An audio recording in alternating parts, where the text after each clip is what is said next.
السلام عليكم ورحمة الله وبركاته. waxyar oo aan rabnaa inuu wadaago oo ku saabsan jumcada.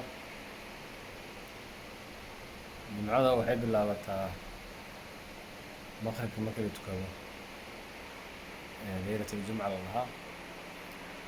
Maqribka marka la tukado qoraxda maalinta khamiista dhacdo ayay bilaabataa. Fadligeedana waxa ugu horeeya sida nabigeena sallallahu alayhi wasallam noo sheegay in salliga nabiga la badiyo sida salaatu cala nabi sallallahu alayhi wasallam dadkana loo sheego asxaab iyo qaraabo iyo ahel iyo caruur iyo in kulli la xuso nabiga sallallahu alayhi wasallam isku baraarujiyo. Sunanteeda waxaa ka mid ah in waqti hore salaada jumcada la aado oo loo kalaho.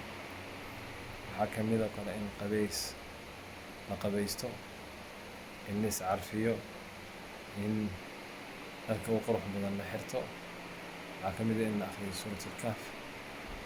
waxaa ku jirto sunanta waxaa ka mid ah in lagu dadaalo ducada maalintan leanna nabiga sallallahu alayhi wasallam wuxuu sheegay in saacad ay ku jirto in ducada la aqbalo weliba ha usii badnaato casarka iyo maqribka inta u dhexayso ee maalin jumcada. marka aan gaarsiina walaalaheen. asalaamu calaykum waraxmatullahi